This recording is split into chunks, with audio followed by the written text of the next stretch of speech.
Now let's talk about my psychic journey, how it started, and how I developed it. Your psychic abilities are the most important factor determining your success in paranormal investigations. I've had so many serious medical problems and gallons of sedatives and narcotics. I've had sinus surgery, throat surgery, shoulder surgery, 8 spinal surgeries, 2 spinal cord stimulator implants, cancer surgery, radiation, and chemotherapy. I've been hospitalized for several weeks due to recurring pneumonia, E. coli infections, and severe sepsis. All of these things has affected my psyche.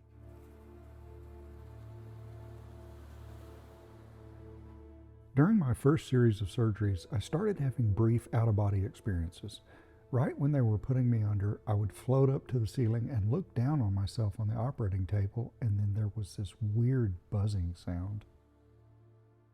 Later, I started having brief visions where I would see people like on a TV screen. One day I received a request for help from a guy who had a strange EVP he wanted analyzed. I tried every technique I could think of to bring out the EVP, but the recording was of really poor quality. Yet, whenever I closed my eyes to listen to the recording, I kept seeing the same guy in front of me. The man appeared to be in his late 40s or early 50s. He was Hispanic and had a neatly trimmed mustache and beard. A unique feature to the man was that he wore a very sharp fedora. I also have a fedora that I like to wear. I relayed my experience to the client and he became very emotional. He said, "That was my father who recently passed away and he never went anywhere without his fedora." I've not seen that man since. For a planned 7-hour spinal surgery, I decided to try a test to see if I was still astral traveling. I handed an envelope to a friend of mine who was going to wait for me in the lobby. I told her not to open the envelope, but to bring it with her to my room that evening. As usual, I felt the sensation of floating to the ceiling, then passed out.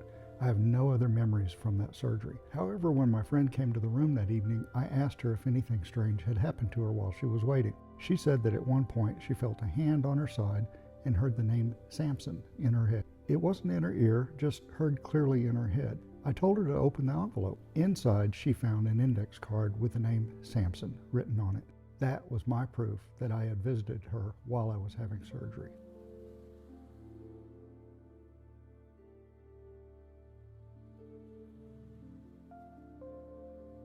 I read about remote viewing, where a psychic can see the location where a person is, even if it's far away. I practiced doing this for weeks and weeks without success. One day, though, I suddenly got a vision of my friend sitting in a small room. I had no idea where she was, or even what city she was in for that matter, as she traveled a lot. I texted her and said, "Are you somewhere I can try remote viewing?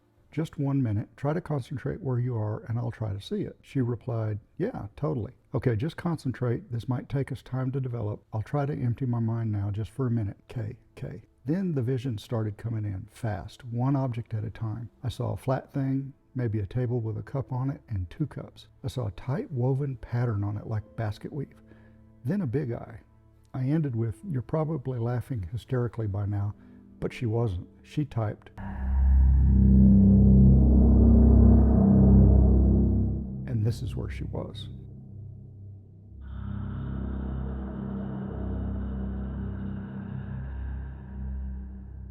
I was actually more accurate than it appears because the second cup was smaller and it was behind the basket weave. We couldn't see it in the picture. And I did see 2 eyes and a dog nose, but I thought, dog nose, I'm not going to tell her that. I've had several remote location sessions since. Also during these growth years, I gained the ability to see orbs with my own eyes, not needing infrared. Strange beings visited me and I captured hundreds of times that they talked to me. In this clip, we can see that I sometimes hum in my sleep.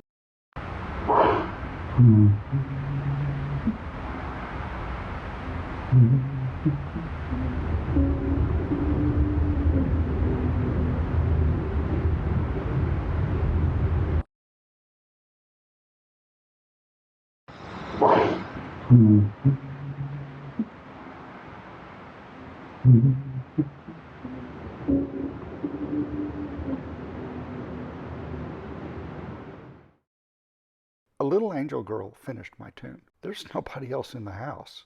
In this next clip, a little one says that she is thankful, followed by an older woman telling her to kneel in prayer.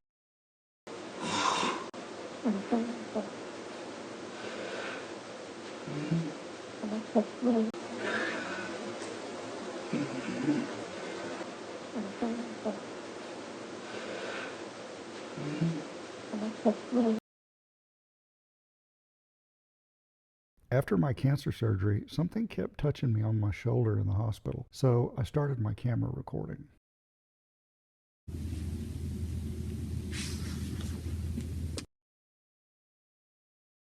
I often get sensations to go in a particular direction. I live here and was helping a friend in this neighborhood. It was getting dark, so I needed to head home, but instead of turning south at multiple opportunities, I had the urge to turn north and leave the city. Eventually, that's where I found the haunted Southern Colonial House. So remember, guys, every mirror in your home is an active surveillance window for the spirits. They are always watching you. I hope you'll stick around. I have more episodes coming, including a new one where I examine sleep paralysis.